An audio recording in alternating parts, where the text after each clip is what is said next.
know the Carrot Man? The Muffin Man? No, the Carrot Man I just said. The dude that walks around Melbourne, Australia carrying like a giant papier-mâché carrot. The leaves coming out the top. Would that be a stalk? Either way, that's his shtick. Never heard of him? Well, today you will. In fact, you're going to hear a lot about carrots. Carrot is God. Blasphemer! Welcome to Behind the Streams, the weekly deep dive into the thing that I wrote earlier in the week. So many words. Didn't read it? I never learned to read! I don't blame you. Reading really is a pain in the eyeballs. But if you want to stop this and go read it, not that I should encourage you to stop watching this, it's down below, or there should also be a link for me to read it to you in my wonderful Australian accent. That'll be exciting for you. What a thrill. So, Carrot Man.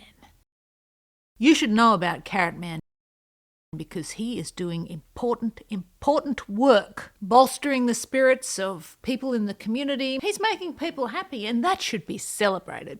I salute the Carrot Man. He completely inspired me to write a post that wasn't about him, but about a carrot god. Blasphemy! So, silver linings and all that. Orange linings, I guess it would be. This is the Carrot Man. When you were young, you were the king of carrot flowers. His name is Nathan in real life. His name isn't the Carrot Man. He hasn't changed it. Backstory. For years, Carrot Man has been doing this, walking around with his giant carrot, but it wasn't always a carrot. The first thing he walked around with was a giant turnip. Turnip? For what? Yes, I said turnip. He has also tried an octopus Release the Kraken! and what he described as his personal favourite, a squid. Will we have them all? None of these things worked as well as a carrot. Look, it makes sense, it's a carrot. You want to dangle that in front of people. New boot goofing. Oh, a conversation carrot dangler. Enticing. It's more enticing than a turnip. And squids, or an octopus. Some people are, not into seafood. Well, that's no good. Whereas carrots, that's the most basic of vegetables. You're basic. Although the whole baby carrot thing is a farce, a scam. They cut them that size, guys. Baby carrots aren't real. They're the cosplaying carrots of the carrot world. I won't have a bar of it, although they are good with hummus. Hummus. It's not hummus. Hummus. Now, Nathan, the Carrot Man, did I mention his name was Nathan? In the story I read, he described his motivation as being to make people smile. He seems like a lovely guy. Of course, the direction my mind's going to take after reading about a lovely man that carries a giant and harmless carrot around the neighbourhood just trying to make people smile. Of course, I'm going to start thinking about worshipping vegetable gods and whether we should do that and whether the carrot is God. I don't think it ought to be blasphemy. Do not worship a vegetable idol. Actually, you do you. I don't really care. And I'm not saying that's what Nathan's doing by carrying around the carrot. He's being earnest. But I wonder, is there a society out there that worships carrots or vegetables? You know I'm a vegetarian! I don't think vegetarians worship vegetables, do they? I don't eat meat very often. I don't worship any vegetables. The only thing I worship is Tom York. I gave Tom a little artichoke heart there. Artichoke heart thing is a inside joke for Tom York fans. Is carrot God? Are you making it worse for yourself? If carrot is the dangler for making me happy, I would follow carrot. The god of smiles, the god of happiness. What could possibly go wrong? My skin would turn yellow. You're orange, you moron. My eyesight would get really good. I would like that because these readers, my eyesight is not so good. Would a carrot chip be like the communion wafer? Overthinking. The first 3 words I wrote, carrot is God. Blasphemer! Then I started to think, if you're going to pray to carrot God, what would the structure of the prayer be like? How would it go? How would you show reverence to carrot God? What sort of things would you ask for from your carrot God? If you're trying to remember how to pray to carrot God, what would the fingers on the prayer hand be? I can't remember what the fingers are on the prayer hand. I know praise is one of them, confession is one. There's some other shit in there. I looked it up. Little finger is confession, petition, intercession, thanksgiving. It's Thanksgiving tomorrow, guys. This will be my first Thanksgiving as an American. And the thumb is praise. So, what's the prayer hand look like for carrot God?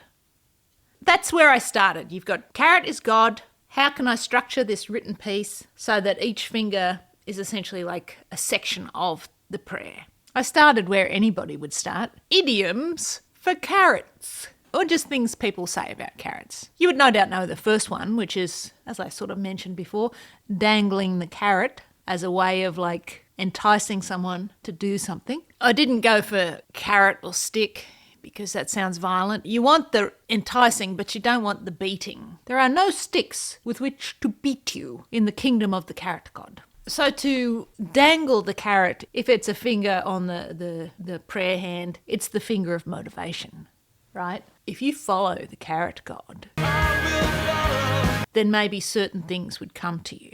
Would it be the pinky as a dangler? Oh, I'm doing it on this one too. Or would it be the index finger for dangle? Oh, I think when you noodle fish, it's this one. Always noodling numbers. I think it's this one. This one, I have no control over this finger. This one. Remember what Mr. Halloran said. Like hook.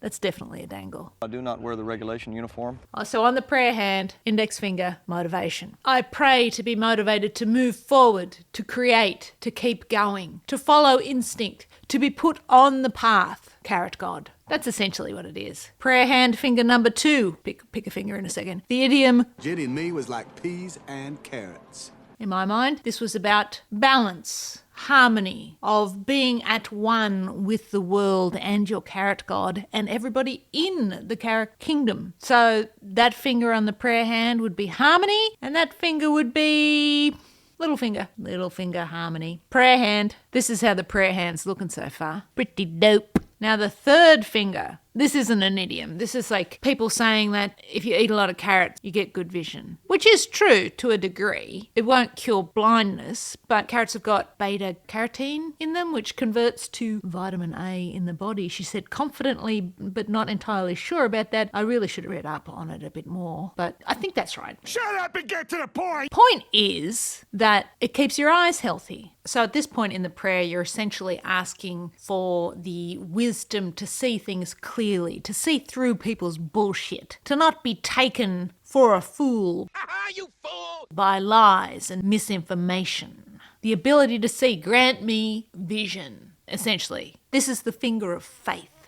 I'm asking for the power to believe in things, and that obviously would be the thumb. Everything will be A-OK.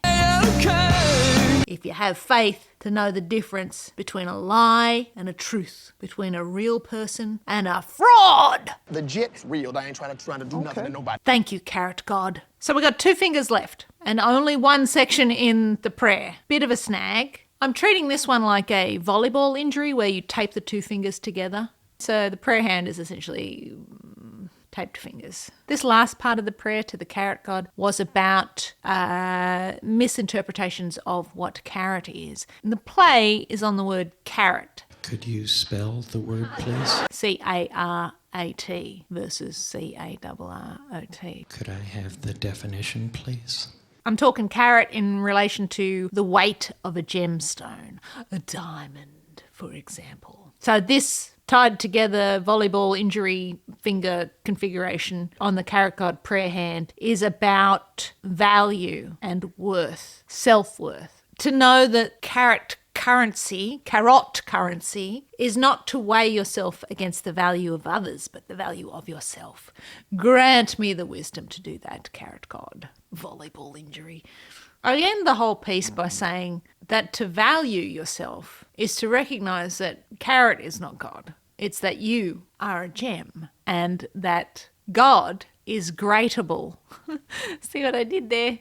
Could you repeat the word, please? God is great, but it's G-R-A-T-E, able. It's a deep cut. Just remember, as with all gods, false prophets, whatever, carrots, God is greatable. You can make a good salad from carrot. Make not gods nor idols of your vegetables. Of anything, really. Even Tom York. Sorry, Tom. Believe in yourself above all. That should be the whole crux of the prayer. If you need something to pray to a carrot, sure. Also, it's fine to walk around with a carrot. If it makes you happy and it makes people smile, but do not set up a shrine to it. And don't go starting no cults that I have to watch some 4-part Netflix series about that could easily have been one episode. That's all I'm saying. And on that note, I'll see you at the salad bar.